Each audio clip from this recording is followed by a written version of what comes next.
All right, well, I will call the meeting of the Lewiston Planning and Zoning Commission for August 12, 2026 at 5:30 to order.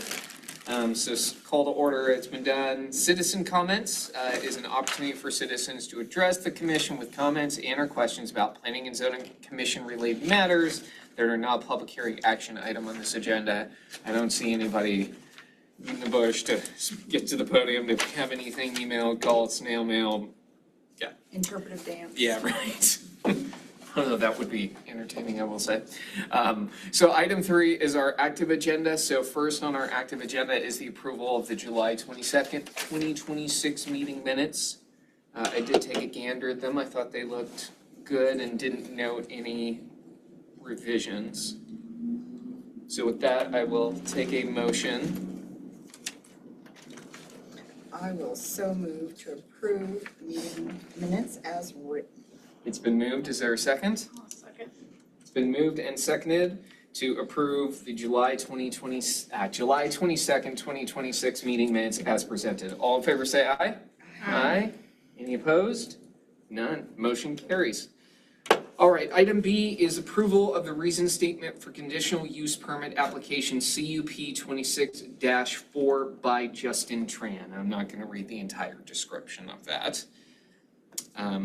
So I did look it over. I thought it looked excellent as always. So with that, I will take a motion to approve, amend, or direct staff to draft a new reason statement.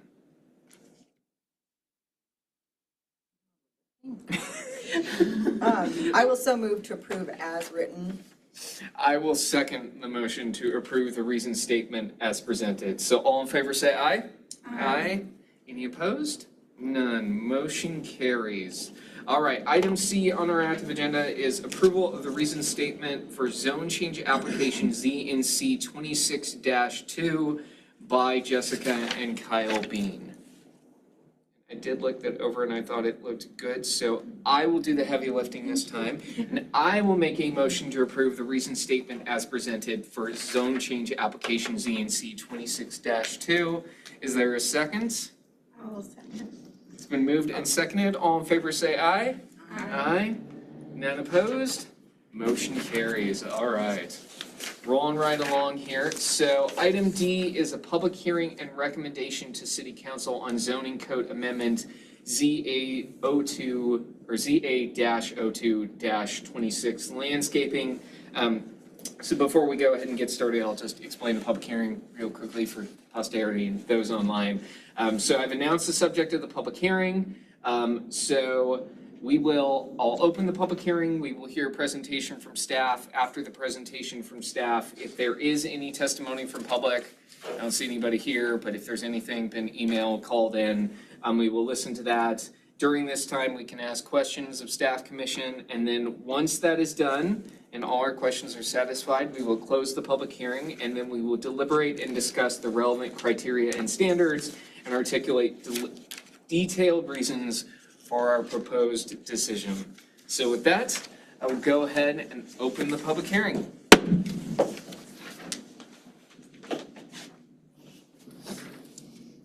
Good evening. Shannon Groh, Community Development Director for the City of Lewiston. Dawn is bringing up the PowerPoint presentation for this. So we're talking about landscaping again. Yeah, so I did line out the history and the memo that was included in your packet, just to kind of, and I lightened it out here too, just to kind of like, why are we here again? So all of this, this stems from the comp plan. Comp plan's approved, we do an ad hoc committee, and then part of that is a work plan that's adopted by council. Part of that work plan had evaluate and amend the landscaping code. So P&Z looked at that in April of 2025. It was forwarded to the council with some changes, and council looked at it in May and June of 25, but it did not pass. It just kind of died, and there was no direction to staff at that time. There were some comments made, but there was no like, bring it back to us like this. It just died. Consequently, we have, because of this, changed the way we approach zoning code amendments with the council, we bring them to work session now first because we don't want that to happen. So we want to work out those things before they go to council again. So in February 26, we did some parking lot standard changes, and that was the impetus to bring back the landscaping code and see if we could, make a run at it again. You guys looked at it in April. We did go to the July work session of council, and we had a discussion with them. What staff was concerned of is because the April draft that was sent to them didn't have any changes that they were kind of talked about at theirs, so staff was concerned that this is just going to go and die again. So we did bring it to work. So we did some benchmarking and looked at some other jurisdictions, which I will go through, and was able to have a conversation with council about, what that looked like in the benchmarking, and then try to kind of get direction from them on that stuff. So I will be going through that tonight. Envision Lewiston 2044, that is the comp plan. This is just to say, why did we even go there?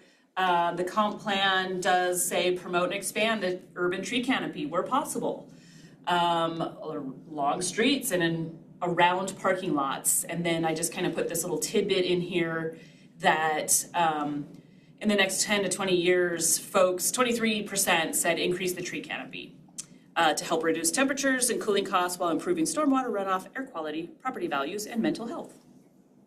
So it was definitely discussed, right, in the comp plan. So landscaping requirements, as you know, chapter 37, 153 through 155. This proposed language for the intent is not changed, or there's no proposal to change that. So this is still the same as it was. And later on, I'll go through what was proposed by P&Z and then what's coming back from council for you to consider. Because most of what you, if not all of what you recommended, is still there. Okay. Yeah. So just kind of a high level recap. The current code says that when we talk about landscaping, it's really tied to parking lots. And that starts with more than 5 vehicles. So once you get to 5 vehicle spaces or 2,400 square feet of parking, you're doing interior landscaping.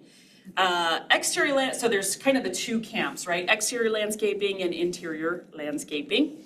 Currently, there are these buffers between, the exterior provides that buffer between either an adjoining use or to the right-of-way, public right-of-way. So there's some protections in there with trees and shrubs that gives that buffer between hot cars sitting on asphalt to the public. And then also between commercial and residential uses. Interior, you're looking at planting strips, trees and shrubs every 35 feet. Currently there is an irrigation system required, and then there's the shade trees, 50% canopy. You have to predict that the trees that you're planting will do 50% shade canopy within 10 years. Did you say irrigation system is or isn't required? Is required. Is required, yep. Okay, so I talked about benchmarking. So these are the jurisdictions that we took a look at. City of Moscow, Twin Falls, Idaho Falls, Pocatello, Post Falls, and then our neighbors to the west, City of Clarkson, Stoughton County, and then also the City of Walla Walla and Pullman. I tried to do kind of a, myriad of areas, I guess. So the next few slides just talks about how does Lewiston compare to those jurisdictions. So like I said before, our interior landscaping comes with 5 spaces, 2,400 square feet, and then the interior landscaping is based on a percentage. Benchmarking says most require exterior landscaping buffers, but interior for these comparable cities, I think 1 was at 10, the majority was at 20, and that's why I have that underlined, and then some were at 30. Other jurisdictions also talked about not exceeding 20% of the total site. So in the, what I did is I added to these slides and put the recommendation back to you from council on this, and council is recommending that we require interior landscaping starting at 20 spaces. And I also marked on these, the page where you can find that and the section. So for the exterior landscaping, 5-foot minimum buffer strip between parking lot and public rights of way, 1 tree, 5 shrubs every 35 lineal feet. Other cities, this one was interesting, 30 feet from the back of curb on arterials. So think about Thane and having a 30-foot landscaping buffer, and 50% of total landscaping must be abut the street side. So that jurisdiction was very concerned about maybe aesthetics and possibly views, don't know. One was 15 to 20 feet deep of continuous street perimeter, 1 tree per every 35 feet of frontage. That seemed to be average. Most of them would require that. And then actually our neighbor right to the west, Clarkson, their landscaping code was very concerned about clear vision. So they had a lot of discussion about that. There were no changes to your recommendation, which I believe was 30 feet. And that also is in page 2, section 2. So when we're talking about interior landscaping, currently it's 6-foot wide planting beds. Planning and zoning recommended 5 feet to be consistent within existing code. And again, the requirement is based off a percentage of the vehicular surface area. Other cities do 20% for the entire lot dedicated to landscaping. Some are 6 feet wide, others are 8 feet wide. And some of them have islands, and they do 1 tree per 5,000 square feet and 2 shrubs per tree. The recommendation on this one is no change from what you proposed, which I believe was the 5 feet. Tree canopy, this is where we are very much the outlier on this one. 50% canopy cover over the asphalt within 10 years. Other cities require interior islands, but standard tree placement, 1 tree for every 200 square feet of green space. Islands must provide 1 tree per 5,000 square feet and 2 shrubs per tree. But again, there was no city or county had the shade tree requirement, and it is one that is difficult to, it's kind of, if you want to look at it this way, it's kind of a barrier to entry, if you will, instead of somebody just saying, okay, I know I need to put in 2 trees and 1 tree and 2 shrubs. To do this calculation is somewhat difficult, would require a professional, and then our staff has to be like, we think that's right. I feel like that was a discussion during one of the comp plan meetings. I mean, it was last year, so I don't remember exactly, but that, I don't know if that was fully resolved or not, exactly how those calculations were made and how much of a margin of error there was. Yeah. So, okay, Yeah. I can see, Yeah. I can see that. It's basically best, to a degree, it's basically best guess. For sure. Yeah. So the requirement is to just, or the recommendation, I'm sorry, is to just simply remove this requirement. And most of that I think is based on just kind of like it's hard to, it would be hard to enforce on the back end. So the city doesn't go out 10 years later and say, oh, you didn't do 50%. It's something that it's a lot easier to, approve on the front end with a permit, and you've met these requirements. So the recommendation is to remove that. That's on page 2, section 5. Most of these are in section 5. So going through these, what you will see here is anything that's bold is new. The rest are the ones recommended from planning and zoning. So 37-153A, the purpose, as I had on a previous slide, that definition was not changed. The 37-153B removing the language for the 5 vehicles or 2,400 square feet, because it is talked about later in section 5. 37-153B1, reduction from 35 feet to 30 feet for plantings in the landscape strip adjacent to the right-of-way. 37-153B2, proposing 3-foot wide perimeter landscaping strip, reducing plantings from 35 feet to 30 feet. 37-153B3 and B4, this is both new language from the committee and then approved by planning and zoning. 37-153B5, there are 4 changes within that one. The first one being interior landscaping required for parking lots of 20 or vehicles or more. You would still be required to do the buffer, the exterior. This is just for interior. Interior landscaping shall be a square footage of the total vehicular surface area rather than that percentage. Proposed reducing 6-foot interior plantings to 5 feet. That was your recommendation. That has not changed. And then removing the 50% shade tree requirement over 10 years. 37-153C, proposed removal of language. It's duplicated. So this is kind of a big paragraph where it's talking about all the use zones. And that is in each use zone. So it didn't need to be here. And then 37-153E3 is clarified language, and that is the one that council was also interested in giving staff some discretionary power, if you will, to, if somebody presented, their property has issues on it that they would not be able to strictly meet this code, we would be able to, as staff, allow for some concessions.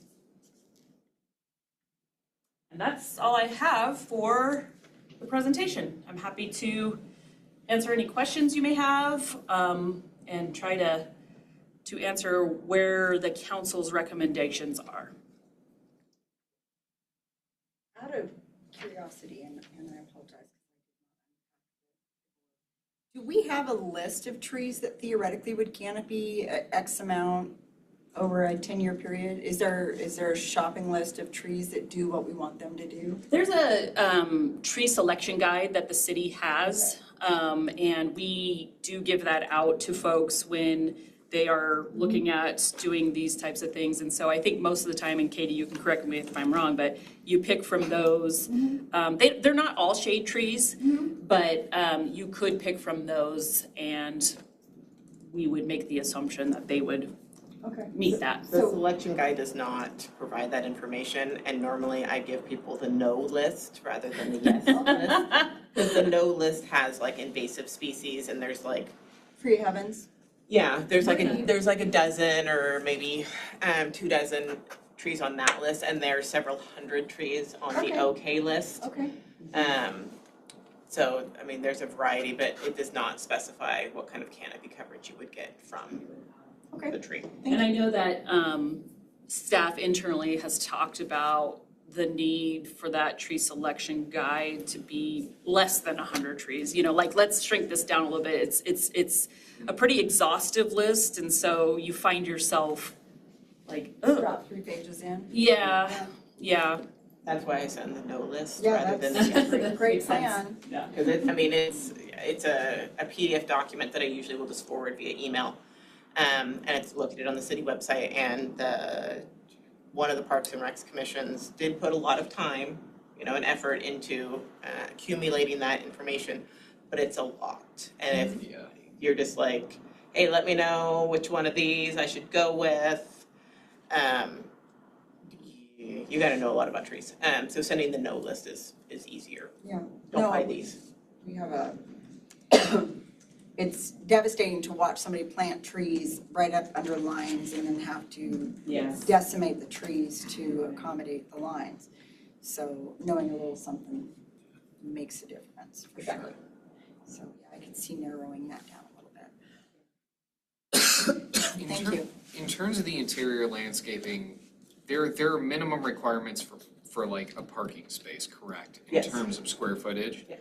So what would be the minimum that a 20, or maybe it's the maximum, I don't know, was the better barometer, but what would a 20 space parking lot look like in terms of square footage? Hold on, I had Based to- on our requirements. That's a I lot know of we've math. talked about like parking spaces in other meetings and the minimums, but I don't Okay. remember exactly So what they 20? are. 20 would be the benchmark. before we Like, if go we just did them in a row, 20 would be the benchmark. I'm just gonna do it in a row. What is that? 10 feet wide or 8 feet wide? They're 9 feet wide. Oh, 9 feet wide, okay. 20 is And what, 180 feet that way, I could never. and then 18.5 plus 26 backup file.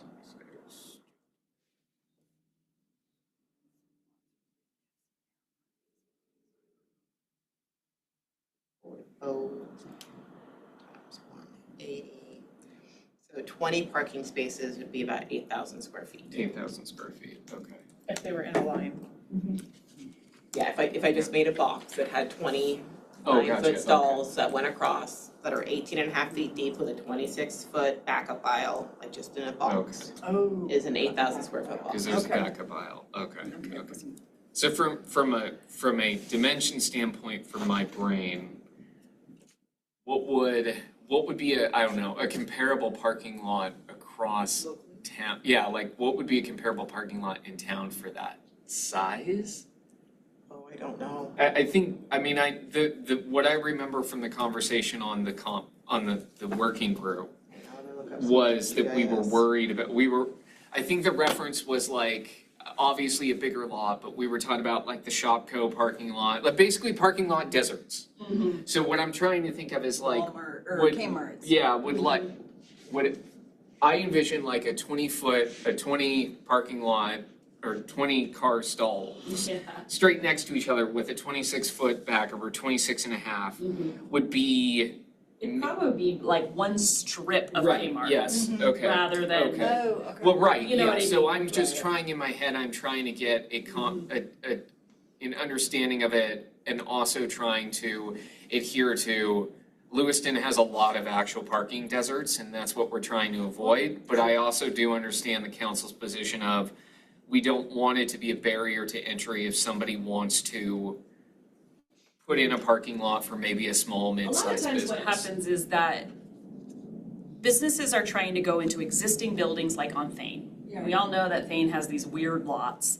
And so especially for the smaller ones, when your threshold is so low of 5 spaces, it does take some creativity. If there's existing landscaping, I know the planners will be like, we try and make it work. But the 5 obviously is very low compared to other jurisdictions and I think from staff, so I'm the community development director, right? I have planning and zoning, but I also have Yeah. building. Elsinboro and the Orchards is Okay. is slightly Oh, larger, okay. but that would be a good example. Okay, Because they have they're just short of, if that, in that first, Okay. not counting the secondary little piece where their ADA stalls are, but that first little section, that's 26 stalls. I was thinking about what's down right below the Toyota lot, is that little small used car lot. oh, like I know what you're talking about, it's the, Is yeah, that what it it's is like right the. there? And that, I Kelsey was Valley just, sales, I was yeah. just thinking that they have somewhere in the 20. Hang on, let me- They do for like their back row, Range, yeah. I can see that. So this ties into it, but maybe more for my curiosity too as well, and we probably actually did discuss it last year and I just don't remember. So if somebody moves into a business and it has a parking lot that doesn't comply, say with this, let's just go with the 5, let's Yeah. assume that's the standard we're talking about. And somebody moves into that business, are they not grandfathered into prior or anything Usually when like you touch that? the parking lot. So it's only Okay. if they're reconstructing the parking lot that Yeah. all the landscaping stuff kicks in. So if so Burger King is a great example, the Burger King building, right? So we've had several people look at that building. Mm-hmm. Unless they're going to tear it all out and re-asphalt, Mhm. right? It gets to remain as is. Gotcha, okay. The old Burger Okay. King does. And so it has a landscape strip that buffers between it and whatever's next door, the old Napa or whatever. Okay. And it doesn't have all of its trees, but it does have some. It has some bushes and there's some on the corners and stuff, so it does have some, right? Okay. But they would only be required to redo all of that, put new in, if they were to reconstruct their parking lot. And so a reconstruction of a parking lot is you're removing the entire asphalt layer and you're relaying it, restriping it, and then that's the opportunity basically, because you're taking that hard surface out, right? For you to address any things with stormwater, and then for you to address plantings, because you can't plant in asphalt, right? I was thinking about the LCCU when they redesigned and put diagonal parking, I think, in their lot, and that was right on, Oh, right 17th. How many parking spots did they put in when they leveled that house down? Hang on, let me get there. And then while she's looking, Yeah, LCC is over here. I noticed the other day that, is it the Salvation Army or St. Vincent, the one that's on 21st? Salvation Army. yes, yeah. They took all their trees out and just put gravel down. What's the rule on They that? did that a while ago. Usually if we see them doing it, we make a phone call or send a letter asking them to put it back. There are 9 parking stalls in That was all for where the the house was parking. removed and LCCU Yeah, the expanded one on 21st. on 17th. Oh, on 17th, I'm sorry. Yeah. So like just right across the street from us here, we used to have huge trees behind the Bollinger Building. And they were shaded all of 3rd Street. They ripped them out. They were doing a lot of buckling and they ripped them out, and we made a call saying, hey, you're supposed to have these trees. Now, enforcement of that is difficult. Okay. And this is why we're kind of looking at this on the front end, because it is a lot, I guess, easier. I'm not sure what term to say, but when we have a process in place to require it. And so if you're wanting to get parking lot, your new business is coming in, you might have building permits, you might have these things that come into play, those requirements trigger other ones. But on the other side of things, yeah, it is like we determined that this is what you need, but it is difficult to enforce. No fines or anything like that. That's not for that. And one of the things I didn't point out to council during that work session is that folks don't just meet minimums. And so if you go to up Thane and you see Backwoods Brew, they want a certain aesthetic. All of that was not required by the city. I think you said ICCU as well put in more landscaping. And then the Burger King up on Thane too put in more parking spaces than we required because they had other plans. And so, yeah, a lot of folks kind of assume that anything anybody does is the city made them do it, but it's not necessarily true. It's just we set a minimum, they can go beyond that. Yeah, although our parking in February, as you know, parking now has a maximum. Where it didn't before. We've had, I believe, several applications that have gone beyond the minimum for landscaping. And I mean, I understand part of that's the sales pitch for it, for us to approve it, but I mean, I do agree, we do tend to see some go above and beyond. I would say frequently when new builds come in, especially if they're larger organizations, usually their parking lot does have more landscaping than what it's required. That's pretty standard. They're looking for an aesthetic. And they want it to look nice and they want it to feel nice for their customers, so they definitely do more. I don't know if the general population does it, but I remember when we had the Bullet CCI. Remember they wanted to put in that back warehouse? Yeah, And then there was a little bit of curb front, they wanted a bench and Yes, yeah. every time I yeah. drive by that, I'm like, that's pretty. Yeah, You know, like yes, I respond positively when I see, It's beautiful. Appealing. It's beautification yeah, downtown. and it's to funny a to me degree. that maybe we have population that it doesn't register with. Because again, Pat dropped me off at PDQ this morning, or picked me up, I guess, and we saw their trees are maturing across the street in their lot. And he was like, look at that, that's nice. And I'm like, yeah, so. But so the code changes that council pushed back to you guys to re-review would not make any changes to that Yeah, buffer area, right? Yes, Between yeah. a property and well, we're just a group Right. of analysts, and it's just odd. It is odd. Yeah. And everybody always parks near the shade trees, Uh-huh. unless they don't like the sap, and then they get all pissy out of it. Yeah. One of the things that the Planning and Zoning Commission might want to consider too as part of your recommendation back to council is that, when we talk about the comp plan and the comp plan is saying, we want more trees, and this would seem to be going against that. You may consider as part of your recommendation, whatever you decide to do, if you're going to deregulate them on the private side, then that means you may need to up it on the public side. And so that's usually street trees and in parks and spaces that are owned by the city. So that might be something if you're feeling like, well, geez, this feels like going against this comp plan that we just approved, that may be a way to have the best of both worlds. You're deregulating it on the private side a little bit. We are not suggesting, at this time, we're not suggesting to reduce. In fact, we're making it a little bit more on the buffer exterior landscaping. If you were to reduce on the interior landscaping, that might be a way to say, well, we still want to honor the comp plan.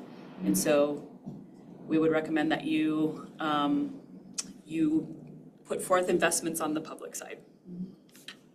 When we talk also, I mean, my pet peeve would be our what is the R4 zones that are trying to do the buffer from commercial to residential. So I can see that the exterior is crucial for those neighborhoods. That would be my assumption. And the same thing, with the apartment complexes. There's complaint about having to maintain, and somebody's got to mow, and somebody has to water things, but multi-unit living place, one would presume you would maintain and take care of it. Yeah. That's And you want it to be habitable too. And I don't think anybody who would say want a yard for a house would willingly buy a house without a yard. It's kind of the same concept, for rentals. If you want a livable space, then there should be some sort of green space, and you wouldn't expect that. I don't know, it's interesting. I have a neighbor that lives across the street from me who has a small postage stamp front yard in grass. They work very hard to keep the weeds down a little bit. And she took out, because she put it in a tiny home, she took out the sprinkler system in the back and then extended the concrete patio and then put in turf, artificial turf.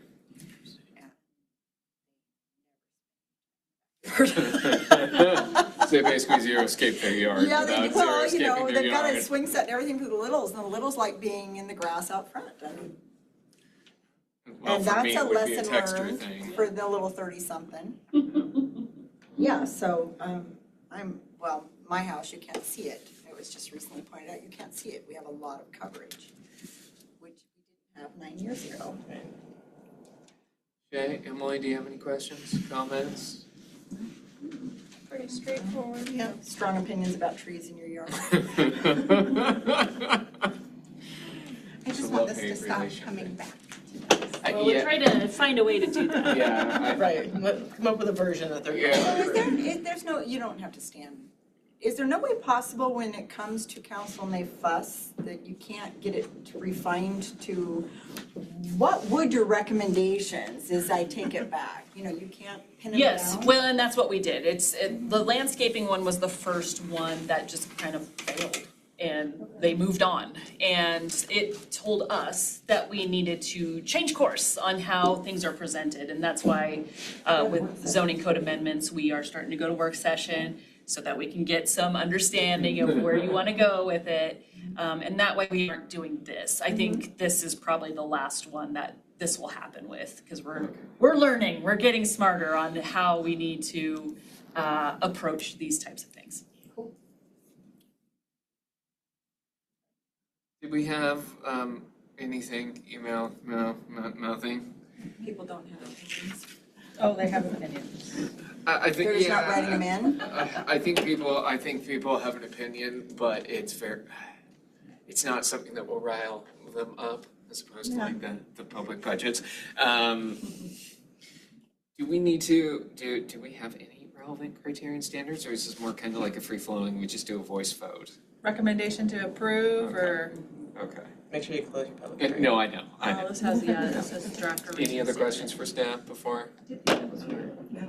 All right, well then, I would close the public hearing and we can deliberate and discuss. I mean, I think at this point, this has been sitting for like a year now at this point. Like, I'm struggling to recall what we discussed at the work plan meeting, so. I think with the comprehension of the dimensions of the space and knowing that somebody who would move into a space, they're essentially grandfathered into the requirements unless they redo the parking lot. I'm comfortable with going up to 20 stalls.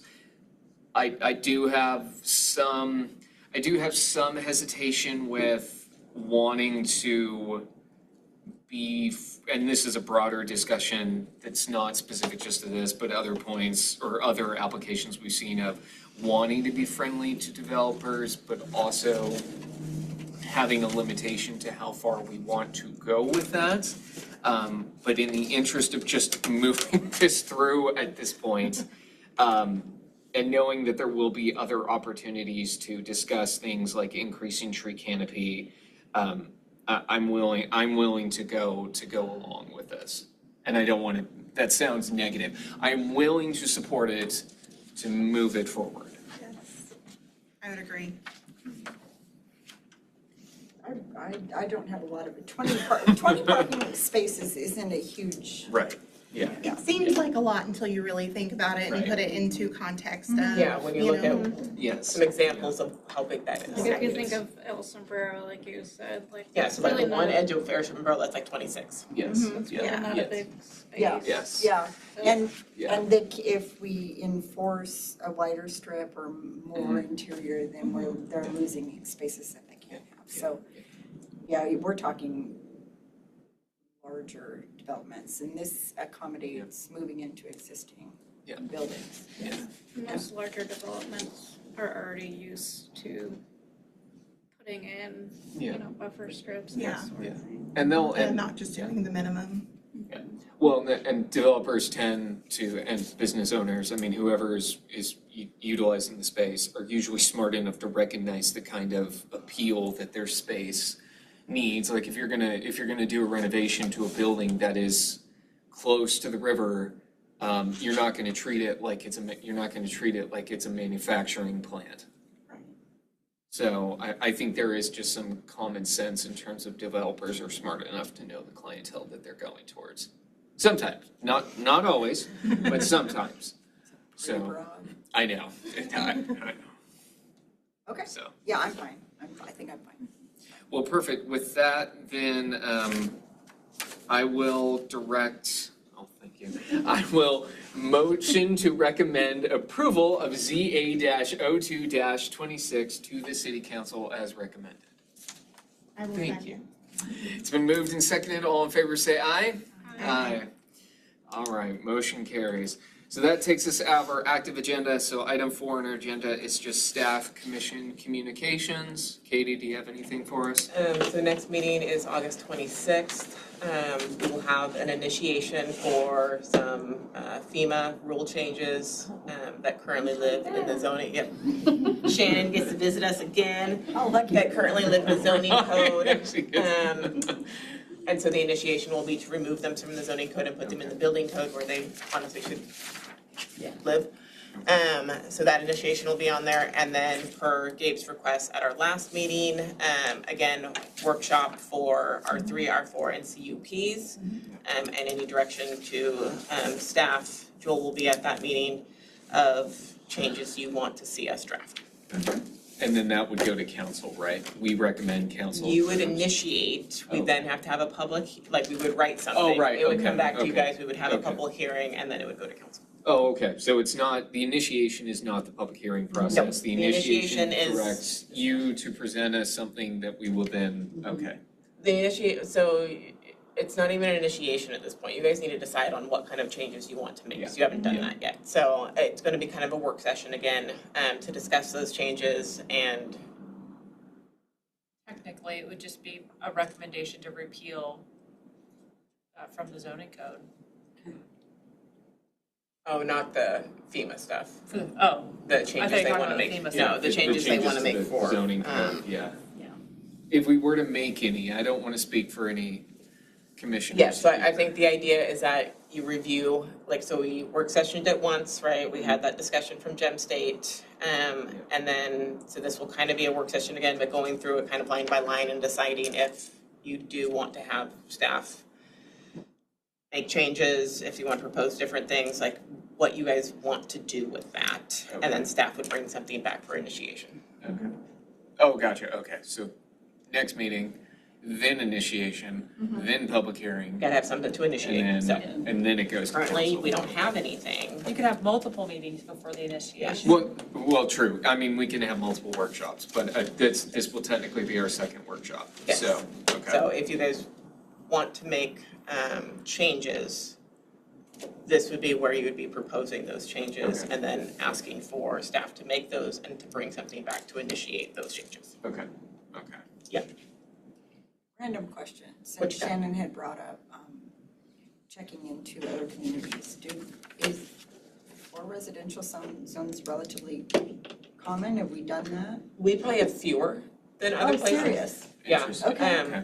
I have found that, so people frequently, and I did not understand why until I did start playing in other people's zoning codes. People associate the number with the number of houses you can have, which is not necessarily gosh. true. Oh, So, like, interesting. So they think Okay. in an R1, because that's how other jurisdictions zoning codes work. Okay, Oh, They will have where an R3 means you can have 3, interesting. or Interesting. they'll have all kinds of different things, right? So Joel and I do spend time in other jurisdictions' code, looking at for how they do things specific to housing and how their residential codes are written. Especially when we have people come to us and they're like, we want to do X, and we're like, Inspiration, yeah. I don't know how to do that, Yeah. so let's go, where do they do X? And they'll be like, well, they're doing X in this town. Okay, Okay. let's go look at that town's code and see how they did X. Yeah, that's brilliant. So, Okay. I mean, we go and look at other places to figure out, but yeah, so other jurisdictions sometimes will have tons of different codes, cause they'll have like, you can have just single family, or that you can have just duplexes, or they'll have, different kinds of like subdivision rules tied to like the size of, what can be done, or what kind of housing can be done, and Interesting. different places just have different things. well, we are getting rid of PUDs, so we're actually removing a category, correct? Yes, because PUDs, that'll be something that'll be coming in the next couple of months, Yeah. where PUDs will go to a conditional use type of situation rather than a zone. Okay. I don't have time to deep dive into other. I know more about state property taxes now than I ever wanted to. It's okay, I know more about education funding than I ever wanted to, so there you go. Yeah, so thank you for that. Thank you for, do you ever go into those and go, God, that's actually kind of smart? Like, Yes, you do get inspiration then? And do you, I don't recall. that's where some of the previous code changes that we've brought in front of you guys have come from. Okay, I like Is it. a developer asking a question, us going and finding an example, like that's where small That lot. makes sense. Yep, and then, that's where yeah. small lot development came from, Oh, I like it. Yeah, that because I was a went great one. into a bunch of other cities Okay. and looked at how they did it. And what is the, I don't wanna keep us, but what is the conditional use permit cost? to like apply for a conditional use For permit? today, it is $341.25. And then the council changes that, right? They can approve a different additional fees or less? Is that the process? No. No, they just approve a fee schedule. Oh, okay. But the Yeah. fee schedule would have, if they upped it or lowered it? Yeah, so usually if we're Okay. going to have changes, like there's a public hearing as part of like the full fee schedule for all Right, fees no, of the city. I've watched a couple of those. Yeah, 'cause- and then that would cycle over, so zoning Okay. code fees, zoning application fees are one of the fee schedules that will be changed as of October Okay. 1, and so they will go up, I don't remember. Just so what you they know, will I be. did do some benchmarking on that as well. Good girl. I like it. And I did, because our fees in community development, prior to my coming here, the previous director put CPI roll-ups on all fees. Okay. And we got to the point with building permit fees that we were way high as Okay. comparative in the state, so we haven't raised fees for 4 years. But planning and zoning fees were way low. There we go. Oh, interesting. And so, but we had a lot of, because of those roll-ups, we had a lot of like $341.37. Oh, Weird And number. so I did some rounding this time. I did some benchmarking and some rounding to make them more appropriate. Katie a while back sent me every permit pulled for my property, my personal home. And I was making photocopies of those today for other reasons, and it was funny to look at the prices. Right. From 88 and 95. Oh my. Yeah. And I was if, like, that's not the case anymore. and if a conditional use, if a CUP is rejected, it's refunded to the applicant, correct? No. No? We Okay, did the work. They did the work, We yeah. did the Okay. work, we spent that money. okay. So you So have you to gotta remember come that in like that money solid, goes right. for, things like the mailing. No, I know, The posting, I know. The notice in the paper. I know, I know, staff time is money. Well, not even just staff time, like- So council 2 years ago wanted us to make a change on something where it was, Yes. if they appealed it and they won or lost, No. then we're gonna give 50% back, and we were like, I do recall that discussion, I didn't follow it, so, it didn't go anywhere. Okay, That's generosity. No. yeah. But Well, no, you don't get your fee back because your fee pays for things. And is there an additional fee for an appeal? Yes. Okay, that's fine. I can ask all these questions next week, because No. it'll be relevant to my thought process, so I don't wanna keep us here outside the initiative. You can also send me a list of questions Yes, that you have. I know, I need to think about them. And I can provide you Oh, separately give you from time for this. research instead of just off the cuff. You should know all I mean, this she's right pretty now. good. Yeah. I do know a lot of stuff. I've been doing this for a while. I was gonna say, you're doing a great job answering. All right, well, commission, with that, I will take a motion to adjourn. Can I know who's gonna be here? Next Yeah, week? yeah. Or no? Well, Oh it's my a God, crap, not it's a next week. crapshoot, love. Well, I was, Anyone unable to attend on the 26th? I should be here. Should be here. My staff resigns on the 28th, so then I'm 3 people, so that might become questionable. I've been getting home at 8 o'clock every night, 9 o'clock last night. Good times. Well, we should have a quorum then, if should be fine. all of us are here. And then hopefully Kyle and Zach can join us. I'll be And where are we at with the post-marine? I'll be here. We have a job up. Oh, for the, We do have an opening, Yeah. being advertised on the city website. We've not received any applications so far. Shocking. Well, it's so fulfilling. we can talk about tree canopies. Right. And we can find somebody who No, I wants to mean, talk about and tree people canopies. thank you, like, there's so much gratitude for the I donated know, time. right? Well, yeah, yes. All right, I will take a motion to adjourn. I move. Second, all in favor? Aye. Aye, meeting adjourned. Thank you, everyone. Thank you, Shannon. Pleasure to see you today. Well, the gratitude is that we're all pretty full, so. Yeah.